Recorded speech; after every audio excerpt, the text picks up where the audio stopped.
Olá, estamos iniciando mais uma edição do TV Brasilagro, programa produzido nos estúdios da STZ TV UHF, canal 59, Sertãozinho, estado de São Paulo. Você pode assistir a íntegra dos nossos programas visitando o nosso site brasilagro.com.br. No mesmo site você se inscreve para receber todos os dias e gratuitamente ao Clipe em Brasilagro, com as notícias nacionais e internacionais das cadeias produtivas do agronegócio. Se você tiver alguma sugestão, converse conosco através do e-mail tv@brasilagro.com.br. No programa de hoje nós temos a satisfação, o orgulho, a honra e a alegria de termos de volta Marcos Papa.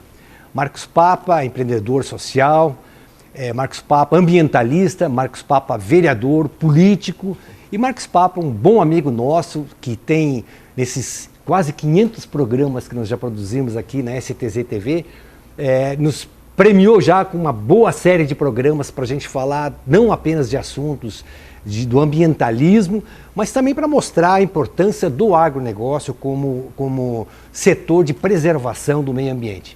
Marcos Papa, muito obrigado por aceitar o convite. Eu espero que o próximo programa não tenha tanta distância quanto este do último que nós gravamos com você. Muito obrigado, Ronaldo. Obrigado a você, a todos que acompanham aqui o programa Brasil Agro. O assunto meio ambiente tomou um vulto muito grande. Passou a ocupar, colocou o Brasil numa vitrine de uma maneira extremamente negativa. Nós até produzimos e gravamos um programa há mais de um mês e meio, 2 meses, quando foi anunciado o acordo Mercosul-União Europeia, e alertamos já naquele programa de que as pressões que viriam contra o agronegócio brasileiro, como forma de atacar o acordo Mercosul, União Europeia, que levou 20 anos para chegar ao ponto que chegou agora, que nós estamos quase ali, né? Agora basta que os países no Parlamento Europeu aprovem o que está sendo colocado, mas nós alertamos nesse programa, Papa, de que as pressões que viriam dos produtores rurais da Europa, principalmente os franceses e os alemães, seria uma pressão muito grande. E eles iam nos atacar naquilo que nós somos mais competitivos, que é a produtividade e a preservação do meio ambiente. E chamávamos a atenção que o setor rural tinha a obrigação de mostrar o que faz e não ficar limitado a meramente produzir bem da porteira para dentro e deixar que os mercados e principalmente os manipuladores dos mercados definissem o que é bom e o que não é bom para o agronegócio brasileiro. Nós já falamos aqui, você repetiu isso várias vezes, somos muito competitivos na soja, no milho, no etanol, no açúcar, suco de laranja, e vamos por aí adiante. Mas quando se trata de uma imagem, o setor nunca se preocupou em construir essa imagem. Eu queria que você desse a sua análise para esse ataque insano feito pelo presidente Emmanuel Macron da França contra o agronegócio brasileiro. Não foi contra o governo brasileiro apenas, não foi contra o presidente Jair Bolsonaro apenas, mas foi contra o agronegócio. Você, como uma pessoa que estuda e defende o ambientalismo e defende o agronegócio, aquele agronegócio que se preocupa com essa defesa do meio ambiente, realmente precisa ter um caminho a ser seguido. Eu queria que você fizesse essa sua avaliação dentro do que nós estamos conversando. Excelente a propositura, Ronaldo, e você fez uma síntese bem completa desse processo, né? Se eu esquecer alguma coisa, você me relembra aqui no nosso bate-papo. Mas, inicialmente, o presidente François Macron, é evidente que ele vai defender o eleitorado dele, ele vai defender o agricultor da França. Isso era presumível. Esse acordo União Europeia-Mercosul realmente foi uma costura diplomática dificílima, justamente porque o Brasil tem esse diferencial. O agronegócio brasileiro é um dos mais poderosos do mundo, se não o mais poderoso do mundo, porque soube combinar com inteligência os serviços ambientais que a natureza nos oferece gratuitamente, né? Resumindo, os rios voadores que vêm da Amazônia, que batem na Cordilheira dos Andes e vêm aqui regular o regime de chuvas na nossa região sudeste, o sol, a luz e a tecnologia que nós desenvolvemos, já falamos várias vezes aqui, a Embrapa, o Centro de Cana, nós somos um centro de excelência do agronegócio no Brasil. Então é evidente que o comerciante, o produtor europeu, ele ficou bronqueado com a assinatura desse acordo porque vai ferir interesses lá. O agricultor europeu ele é fortemente subsidiado com dinheiro público para a sua agricultura. Mas lá eles conseguiram fazer um arranjo no qual esse subsídio que os governos dão para os agricultores europeus não pesa tanto na balança. Eles conseguiram atender a maioria da população em outras questões, né? A exclusão social lá é uma exceção, não é a regra como é no Brasil, onde nós temos muitos excluídos, nós temos um passivo social a ser sanado muito grande, nós temos uma concentração de renda que é uma das piores do mundo. Eles resolveram isso lá, mesmo fazendo forte subsídio ao agricultor europeu. Aqui não. Nós não subsidiamos quase o nosso agricultor, já citamos várias vezes aqui, da porteira para dentro, ele se arranjou. O problema do agricultor brasileiro é o custo Brasil, né, da porteira para fora, o sistema logístico nosso é ruim, em comparação com o resto do mundo, que transporta suas cargas com hidrovias, ferrovias, que são transportes mais baratos. O nosso aqui é principalmente rodoviário, e isso encarece o nosso produto. Nós temos um sistema tributário que, além de pesado, ele é um manicômio, ele é complexo. O empresário brasileiro é um dos que mais gasta tempo e dinheiro no mundo para se organizar do ponto de vista tributário, o que também perde competitividade. Então, aqui no Brasil, nós temos que fazer a lição de casa. Resolver a questão da infraestrutura, privatizando as rodovias, desestatizando aquilo que nós não precisamos e trabalhar, oferecer ao nosso produtor maior competitividade da porteira para fora, eliminando os itens do custo Brasil.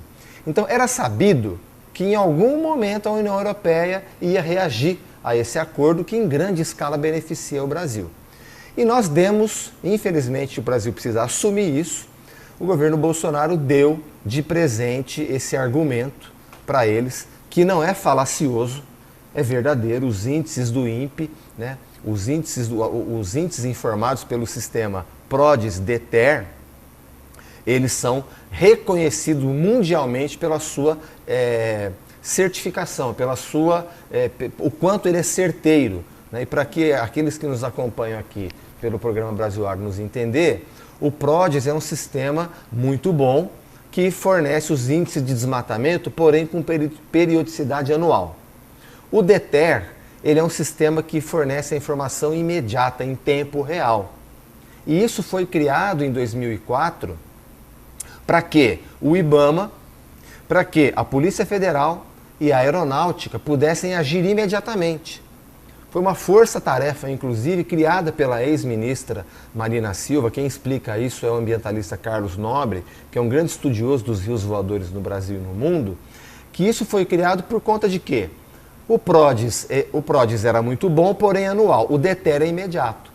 Esses dias, o programa Fantástico fez uma reportagem muito completa sobre isso, na qual o jornalista pega um celular, um smartphone, coloca na tela do computador onde estão as coordenadas de um dos incêndios e desmatamentos pegos pelo DETER.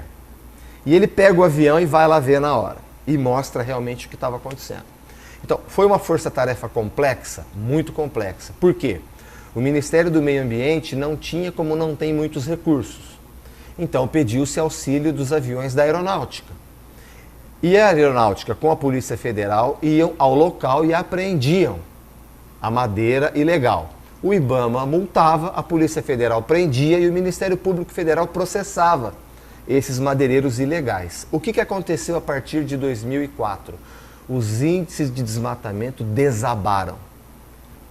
Então, a gente vê político que fala, mas não faz. E o fato desmente, né? Aquele político que fala, mas não faz. Aqui é o contrário.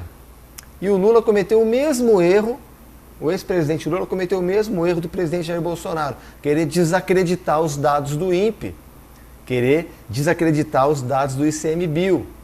Não, o Lula cometeu o mesmo erro e uma das razões pelas quais a Marina Silva rompe com ele, com o PT e deixa o governo. Porque essa construção foi sofisticada e deu certo. Faltou eu acrescentar o Exército. O Exército entrou nessa força-tarefa porque o Exército tem grandes pátios. E era tanta madeira apreendida que elas iam para esses pátios, depois foi leiloado e esse dinheiro foi para o fundo do CONAMA, que é o Conselho Nacional do Meio Ambiente, que pode realimentar as ações de fiscalização do IBAMA. Então, o processo para conter o desmatamento e o incêndio já existe, o que falta é vontade política. O governo iniciante, não sabendo de tudo isso, desse sistema sofisticado, deu argumento para o presidente Macron atacar o nosso agronegócio e, infelizmente, estamos e vamos sofrer consequências. Não sei se todos acompanharam, indústrias importantes que importam couro brasileiro romperam os contratos e outros estão a caminho de serem rompidos. E são negócios que os brasileiros, o agronegócio brasileiro, muitas vezes sem depender de governo, sem depender de Brasília, pela própria habilidade, construiu relações comerciais ao redor do mundo.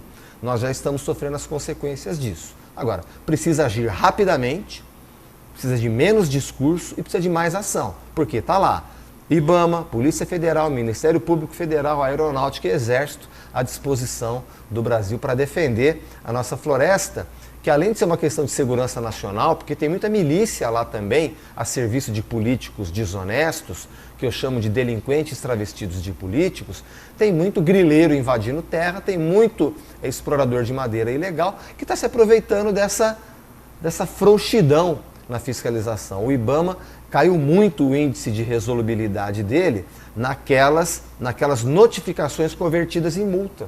E aí gera o governo federal sendo complacente, é campo aberto para o desmatador ir lá e aprontar. Precisa reagir rapidamente com isso para mandar outro sinal para o mundo. Presidente Macron, defenda os seus agricultores, mas não critique a floresta, o Brasil por permitir esse desmatamento.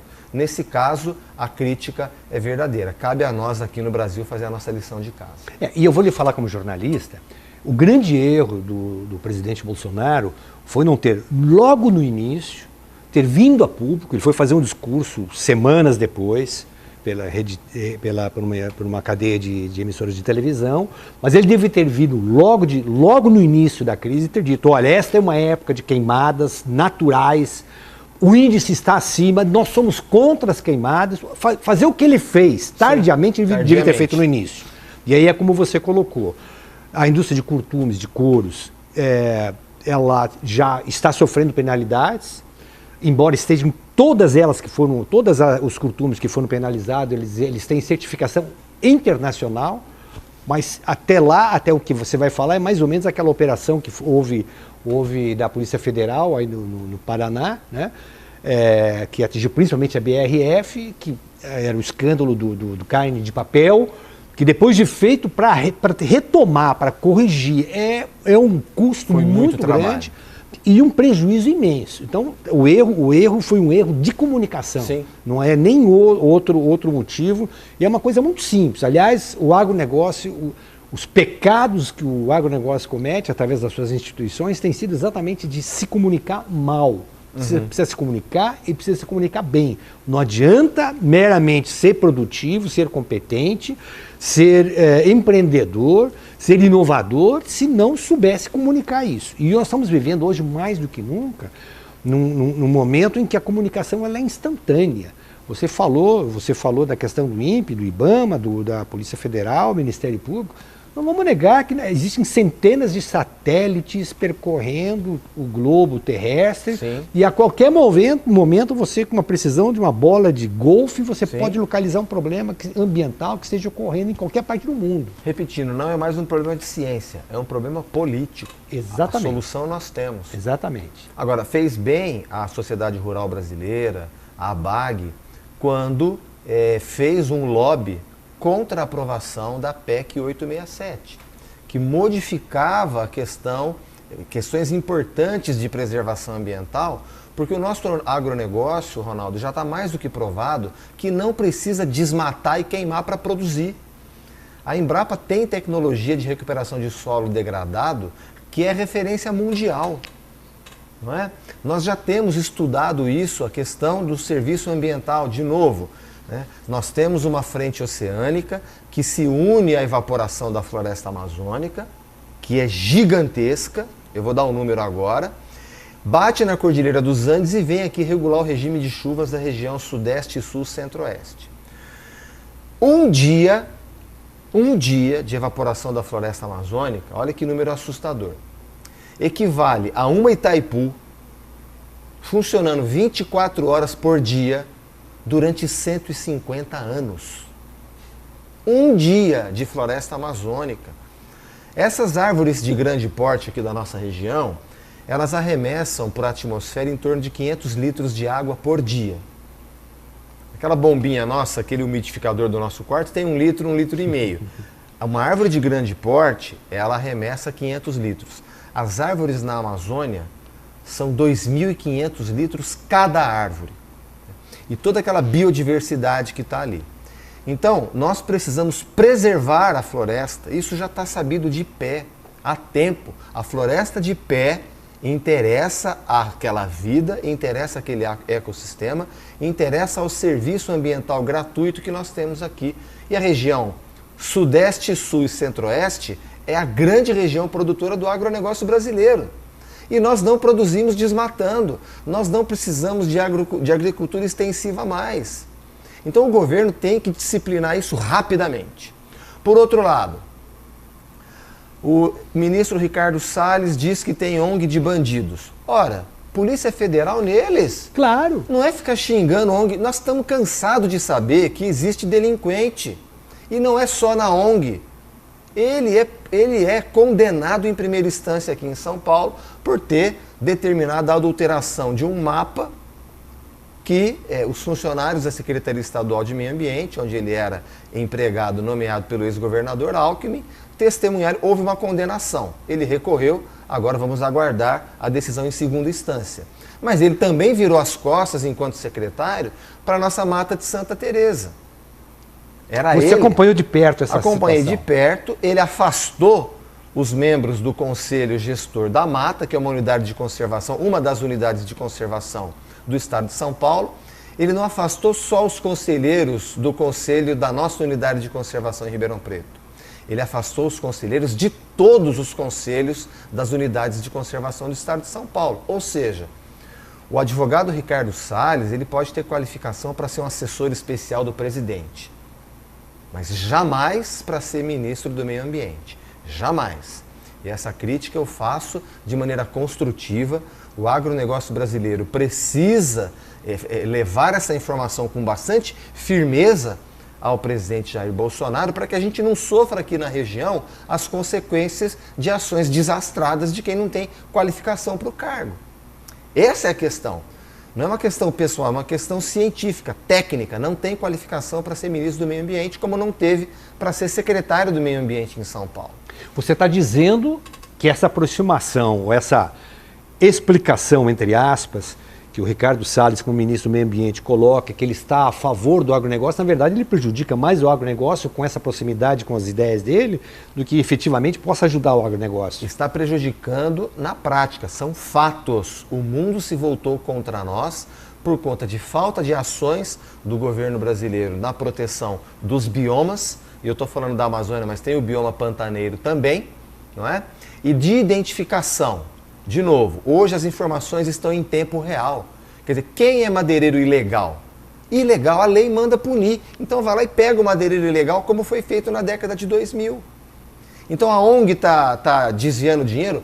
Polícia Federal neles. Ministro Sérgio Moro é o ministro da Justiça. Polícia Federal neles. Para quê? A floresta de pé, preservando os ecossistemas e o agronegócio brasileiro, que tem tecnologia de recuperação de solo degradado, de produtividade de semente, de toda a tecnologia que nós desenvolvemos em favor do nosso agronegócio, que precisa ganhar certificações mundiais. O ex-ministro Roberto me lembro o nome dele, Roberto Rodrigues, que encontramos aqui na AgriShow e na FenaSucro, encontramos juntos o ex-ministro Roberto Rodrigues, defendia, junto com a ex-ministra Marina Silva, ele da Agricultura, ela do Meio Ambiente, que, como as empresas brasileiras têm certificações internacionais, não é? Então as nossas, por exemplo, vamos pegar o caso aqui de Ribeirão Preto, que é um centro mundial de produção de equipamentos médicos, hospitalares e odontológicos. Médicos, hospitalares e odontológicos, isso, o nosso arranjo produtivo local da área da saúde. Nós temos empresas internacionais de certificação de qualidade que vêm aqui, certificar os nossos produtos e com isso o Brasil exporta os equipamentos médicos, hospitalares e odontológicos para 142 países do mundo, porque são certificações internacionais. O que o ministro Roberto Rodrigues e a ex-ministra Marina Silva defendiam? Que o nosso agronegócio também tenha certificação internacional, com consultorias internacionais certificando que nós não desmatamos para produzir. E é verdade. Com certeza. Nós não desmatamos para produzir. Eu estou falando do agronegócio que pensa e que produz. Responsável. Responsável. Eu não estou falando de especulador, de desmatador ilegal, dessa gente tosca, de ruralista tosco, reacionário, que põe a perder o agronegócio que pensa, que produz, que emprega. E denigra exatamente esse empresário que é um empresário consciente do que está fazendo. Esse ruralista tosco, reacionário, que polui, que passa inseticida matando as abelhas, imagina, a polinização é responsável por 50% de toda a produção agrícola brasileira. E está essa farra do agrotóxico matando a abelha, dizimando, esse holocausto das abelhas. 70% das florestas são produzidas pelas polinizações. Né? Então precisa parar de falar e agir com as ferramentas que o poder de Estado oferece. É isso que nós temos que fazer, repito, em benefício do agronegócio que pesquisa, que produz, que emprega, que gera renda e que leva o nome do Brasil com muito orgulho para muitos países. Quantas indústrias de alimento não usam o açúcar produzido aqui em Sertãozinho porque tem certificação internacional de que realmente é orgânico? Então precisa retomar aquela agenda do ministro Roberto Rodrigues e produzir certificações internacionais, parar com esse fantasma conspiratório, né? O tempo inteiro achando que tem um inimigo internacional conspirando contra o Brasil. Ao contrário, chamar esse pessoal aqui e falar, a gente não faz nada demais. Precisa parar com uma coisa, Ronaldo. O presidente Donald Trump, ele visivelmente é um sujeito atrapalhado. Ele é um picareta imobiliário nos Estados Unidos que de tanta picaretagem ficou milionário e virou presidente. Mas é reconhecidamente desequilibrado emocionalmente, mentalmente, é um picareta. Agora, ele fala aquelas bobagens que ele fala e os norte-americanos não sentem tanto porque lá é uma superpotência. É a maior potência do mundo. Agora, aqui não, nós somos um país em desenvolvimento.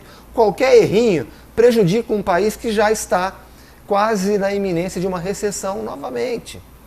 Então, esse cuidado que tem que ter. O presidente da República, quando abre a boca, ele tem que tomar muito cuidado. Ele já foi um cidadão comum, hoje ele é presidente de um país. O ministro já foi um cidadão comum. E está usando também a estratégia da mentira. Deu uma entrevista recentemente à Rádio Jovem Pan, mentindo, né? Acusando, né? Acertou em cheio quando falou das mazelas do PT e colocou a Marina Silva no meio. Quando na verdade ela rompeu com o PT, com o Lula, com a Dilma, justamente pelos mesmos erros. Agora, nós vamos agir como autoridade? Vamos usar o poder de Estado para proteger as nossas florestas? Para proteger o agronegócio brasileiro? Para dar apoio ao agronegócio que pensa, que pesquisa, que produz, que paga impostos, que gera receita? Então, eu louvo assim a iniciativa.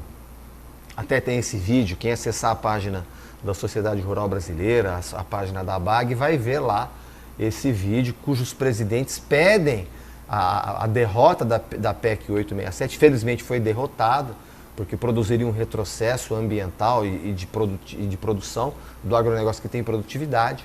Precisa retomar essa agenda, porque o Brasil já está sentindo os efeitos dessa complacência com o erro. Tem gente defendendo os interesses lá fora? Tem. Nós precisamos defender o nosso interesse aqui dentro, mas não com acusações infundadas, com infantilidades. É trabalhando. E não errando, né?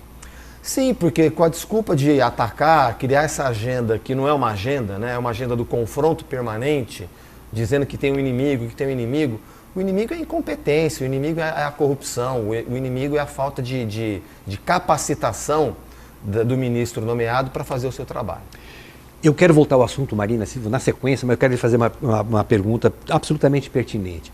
Você já não é de agora, de há muito tempo, você estuda e você discute, você propõe, E você visita e procura conhecer o agronegócio na nossa região. Não só na nossa região, mas no estado e no país como um todo. Mas especificamente nesta nossa região. É onde nós estamos situados, é da onde estamos produzindo e gravando esse programa. Você como ambientalista responsável que é, com toda a franqueza e clareza que você expõe os seus pontos de vista, você vê algo de errado, algo que denota irresponsabilidade por parte do produtor rural na nossa região? Ronaldo, eu não identifico de imediato isso. Eu entendo que nós temos instituições republicanas que agem na fiscalização, né? Eu identifico um problema que nós precisamos estudar melhor, que é a questão da pulverização das lavouras. Isso nós precisamos avançar aqui no Brasil, tanto do ponto de vista de voltar a uma fiscalização mais rigorosa com a questão da liberação dos agrotóxicos, que o Brasil é o maior vendedor de agrotóxico do mundo, né? E nós temos tecnologia suficiente. Você assistiu comigo a apresentação do ex-presidente da Embrapa, que os drones hoje podem identificar onde tem praga na lavoura e fazer uma aplicação cirúrgica no local onde tem a praga. Economiza, né? Ou seja, o produto fica... 70% de economia. 70% de economia, quer dizer, um gasto que o agricultor deixa de ter, favorece a competitividade do produto brasileiro e preserva as abelhas. As abelhas são um dos insetos polinizadores, eu repito o número. 50% da lavoura brasileira ela é polinizada pelos insetos, principalmente as abelhas. E 70% das florestas brasileiras foram criadas por polinização. Então, eu identifico a questão da pulverização por avião. Nós temos que disciplinar melhor, tanto a liberação de agrotóxico quanto essa pulverização. Identifico isso como um problema. Identifico a questão do uso dos recursos hídricos. Você fez a pergunta delinquência? Não, eu sei avaliar os campos que nós temos que progredir, avançar. E está ao nosso alcance fazer isso, né? E está me faltando o nome do presidente da Embrapa que nos fez aquela apresentação, Maurício Lopes. Maurício Lopes fez essa apresentação e eu me lembro que ele fez uma comparação aqui no centro de Cana. Nós tínhamos muitos produtores da nossa região e ele fez uma comparação com o Uber, né? Então ele dizia, olha, há 5 anos um motorista de táxi não sabia que o Uber surgiria. E hoje está todo mundo desesperado, né? Os motoristas desesperados porque o Uber surgiu e o usuário gostou, o cidadão gostou do sistema do Uber. Eu falo Uber, mas tem o táxi 99, tem os transportes por aplicativo, né? Transporte público individual por aplicativo. Ele na época usou o Uber, eu no caso uso o táxi 99 aqui na nossa cidade, na nossa região. Recentemente na Colômbia usei o Uber porque lá não tem o táxi 99. Até se você quiser depois abordar esse assunto em outro programa, o nosso embaixador na Colômbia me recebeu, um programa de conhecimento dos sistemas de mobilidade de Medellín e Bogotá. Então o que o Maurício disse aquele dia aqui no centro de Cana? Os taxistas não sonhavam que o Uber viria, que o táxi 99 viria, e veio e um desespero do motorista de táxi, né? E ele falou, o agricultor que não se ligar nas novas tecnologias que o agronegócio brasileiro, que a Embrapa estão produzindo, vão se sentir desesperados como ficaram os taxistas quando o transporte por aplicativo surgiu. Deixa eu só lhe interromper, por favor. Claro. O Maurício Lopes fez essa apresentação, eu sei que você o convidou, foi um dos promotores da vinda dele a Ribeirão Preto, quando não se falava em drone ainda. Sim.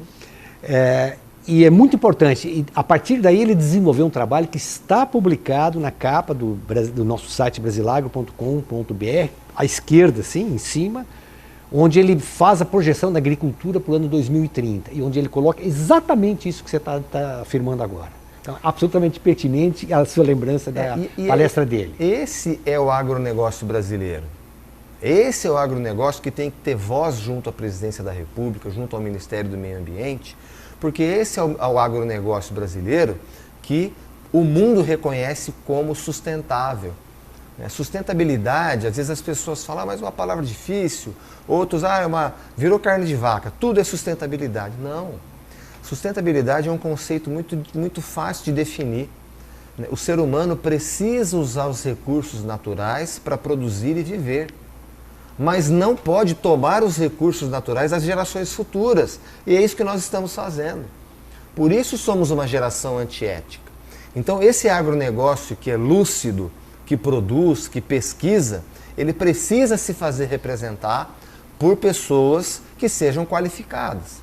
Então nós precisamos, eu me coloco à disposição, como sempre me coloquei, né? Nós temos em Brasília, ainda não temos o mandato, mas temos em Brasília interlocutores que trabalham no agronegócio sustentável para que nós possamos não dar essa brecha para aqueles incompetentes europeus que não produzem como tem que produzir. Não podemos dar essa brecha para eles virem nos atacar. Porque se não tiverem razão, nós vamos responder, olha, vocês não têm razão por isso, por isso, por isso. Hoje os números estão contra nós. É evidente que em época de seca a queimada aparece. A nossa região tem isso também. Agora, tem que ter ação preventiva. E punição a quem criminaliza essas ações. Os delinquentes travestidos de produtores, né? Que na verdade são ruralistas toscos, reacionários, que põem a perder um brilhante agronegócio que o Brasil tem, né? E que foi construído durante décadas. Não foi da noite para o dia que conseguimos esse sucesso. Foi pelo esforço de muita gente que ralou muito para chegar onde chegou e não pode ter agora o nome sujado por gente incompetente. Marcos Papa, você como político, eu lembro de dois aspectos, dois cases, dois casos que envolveram ações suas. O primeiro, talvez o mais de maior amplitude, conhecido mundialmente, não apenas conhecido no Brasil, mas fora do Brasil também, foi o processo da Sevandija, que culminou com a prisão da ex-prefeita, se encontra inclusive presa em presídio de Tremembé em São Paulo. Condenada. Sentenciada. E vários assessores dela também. Você iniciou praticamente sozinho, com apoio logo do Ministério Público, da Polícia Federal também, mostrando que o cidadão pode sim. Você usou a sua tribuna, usou os votos dos seus eleitores que o colocaram na Câmara Municipal de Ribeirão Preto, para denunciar uma falcatrua, uma das maiores falcatruas, fala-se muito em Lava Jato, mas sim, o que ocorreu em Ribeirão Preto foi tão grande quanto foi a Lava Jato, pelo menos nos números. Maior por conta da proporção dos números. Perfeito. Então, mas mostrou que um político pode usar o mandato dele a favor dos interesses sim, da maioria do povo. Exato. Segundo, você nas eleições de 2014, você de uma maneira, eu lhe acompanhei, estava muito próximo de você naquele momento. Lhe acompanhei quando você trouxe a então candidata à presidência da República, Marina Silva, sua amiga, sua companheira de partido, de rede, e você a ajudou a fazer um pronunciamento na FenaSucro, em agosto de 2014, um discurso que deu uma sacudida na eleição. E eu recordo bem que eu viajei na manhã seguinte desse dia, que ela esteve aqui em Sertãozinho, eu viajei para São Paulo, cheguei em São Paulo, peguei a Folha de São Paulo, capa, matéria principal, Marina Silva defende o etanol, defende o agronegócio. E aquilo serviu para que o PT, tão agarrado, né, agarrado ao pré-sal, agarrado às benesses criadas por Petrobras, pelo Banco do Brasil, depois disso a gente viu todos os escândalos do Lava Jato, mas que o PT se acordasse e começasse a ver que estava errado alguma coisa. Então você conseguiu isso. Foi difícil você convencer a ex-ministra, que é muito louvada e muito respeitada e muito elogiada pelo Roberto Rodrigues, ex-ministro da Agricultura, e a gente sabe que o Roberto sempre... O melhor trabalho do Roberto Rodrigues como ministro da Agricultura, quando ele esteve junto, aliado com Marina Silva, ela como ministra do Meio Ambiente, para construir essa estrutura que colocou o agronegócio brasileiro na liderança global. Foi esse trabalho iniciado lá, sim, onde meio ambiente, sustentabilidade ambiental, sustentabilidade social e econômica andassem juntos. Foi difícil você convencer a ministra à época para fazer o que ela fez? Não foi, Ronaldo. E a ex-ministra, né, a Marina, ela tem uma habilidade muito grande para ouvir. Então, eu esqueço o sobrenome do Plínio, né? O Plínio da Nastari. Plínio Nastari é um dos grandes interlocutores da Marina, sempre foi, e o Plínio é um dos homens que mais entende de cana e de etanol no mundo. Se não, o que mais entende. Só uma licença, o Plínio Nastari escreveu um artigo no jornal Estado de São Paulo, nós republicamos esse artigo, ele encontra-se na editoria de opinião do Brasilagra, só escrever artigo, Plínio Nastari. Durante a reunião do G20 em Osaka, no Japão, onde ele chamava a atenção da presidente, da chanceler alemã, Angela Merkel, dizendo que ela estava completamente e redondamente enganada em relação à produção do agronegócio brasileiro e da questão ambiental brasileira. E que elas, no Brasil, andavam juntas. Haviam, como houve o erro de comunicação por parte do governo Bolsonaro, não é? Sim.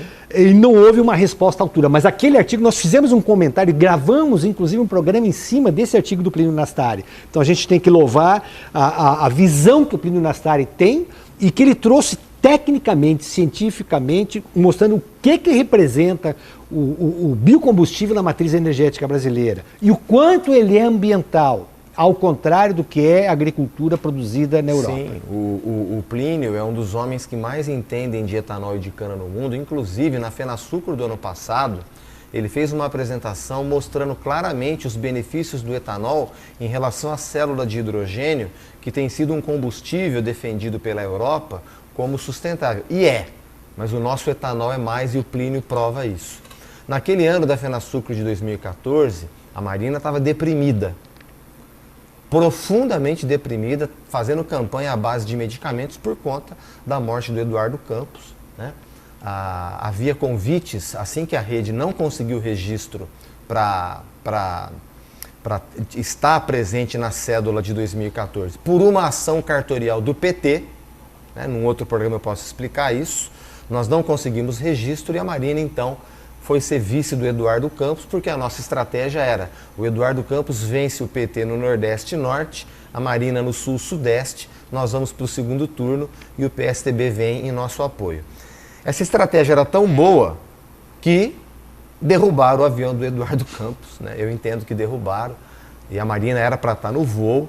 E a Marina foi atacada violentamente, ela era pra estar vergonhosamente pelo PT, pela Dilma, pelo Lula. Uma violência sem limites, né? Um absurdo. O fato é que era para ela estar no voo, desistiu do voo, o avião caiu, a Marina veio deprimida para Ribeirão Preto, mas lutando naquela campanha. Só nós dissemos em 2014, ao vivo, que o Brasil precisava de uma reforma da Previdência e uma reforma trabalhista. Só nós falamos isso no período eleitoral. Todos os outros candidatos ludibriaram a população.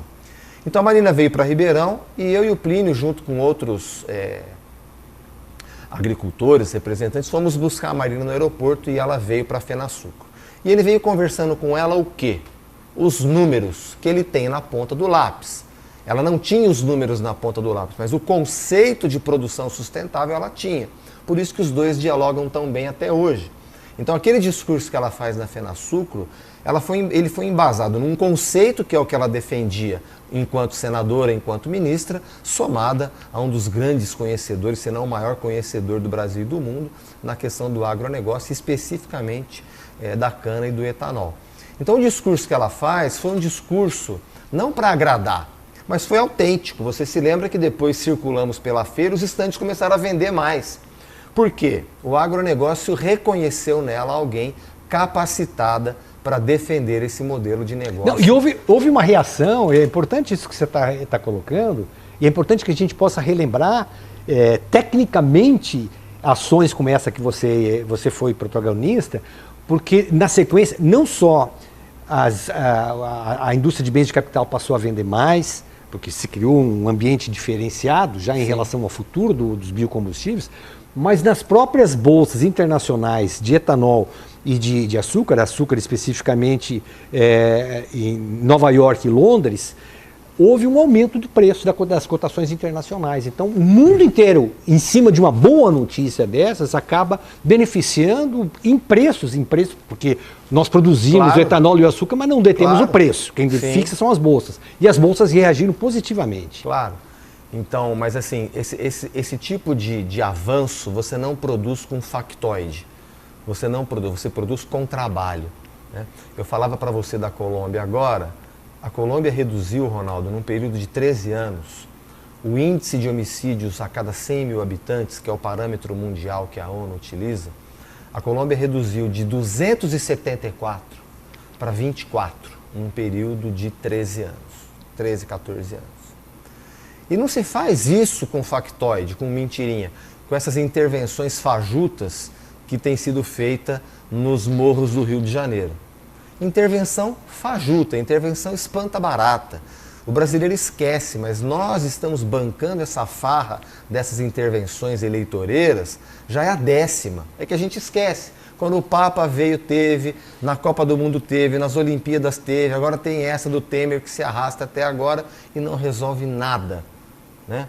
Jamais descobriram que tinha no Rio de Janeiro uma organização que atende pelo singelo nome de Escritório do Crime, né? Que é um escritório de matadores de aluguel, está lá no Rio de Janeiro. Então precisa de uma intervenção federal, sim. A Colômbia fez isso, né? Eles unificaram as polícias, só existe polícia federal na Colômbia. E existe o departamento de inteligência, que seria a nossa polícia civil, e existe o departamento de enfrentamento, que seria a nossa polícia militar. Mas se comunicando, uma organização só. Porque a nossa polícia é desorganizada, mas o crime é organizado. E é essa surra que nós estamos tomando da violência. Não por causa dos policiais, que são heróis, né? Tem armamento inferior ao dos bandidos, não tem sistema de inteligência da Polícia Civil se comunicando com a Polícia Militar, os sistemas não são integrados, né? E tem muitos crimes que não são esclarecidos e o Brasil tem que federalizar a investigação para conseguir resolver. Então são ações que nós precisamos tomar aqui. Lá no, se você me permitir, lá no marcospapa.com.br, essa história está inteira contada lá do que a Colômbia fez em termos de combate à violência, né? Foram na jugular das Farc e do cartel de Medellín, e onde é hoje a maior favela do mundo, que é a cidade de Medellín, onde era, né? Em Bogotá, ela está inteirinha urbanizada, com sistema de teleférico em Bogotá, e em Medellín, teleférico com escadas rolantes, trabalhando a mobilidade dos cidadãos e compondo os modais de transporte que depois se agregam ao sistema cicloviário, de ônibus, de trem. Muito bonito. Marcos Papa, não foi difícil convencer a ex-ministra. Desculpa, só com relação à Operação Sevandija que você falou, fica um recado, né? O parlamentar tem ferramentas para trabalhar nas investigações, nas fiscalizações. E a gente vê parlamentares com décadas de mandato que nunca produziram uma investigação na vida. Aí é o brasileiro que tem que olhar. Eu costumo dizer, o ser humano é um bicho que deixa rastro. Olha o rastro e você sabe mais ou menos quem é. Marcos Papa, infelizmente nosso tempo está esgotado. Eu agradeço muito a sua presença. Espero que a gente possa tê-lo em breve, retornando aqui ao nosso programa para a gente poder continuar essa nossa conversa. Eu agradeço demais o teu convite, agradeço a atenção de todos que nos acompanham aqui pelo programa Brasil Agro. A você, telespectador amigo, nossos agradecimentos. Voltamos na próxima semana com um novo programa. Até lá, mais uma vez, muito obrigado.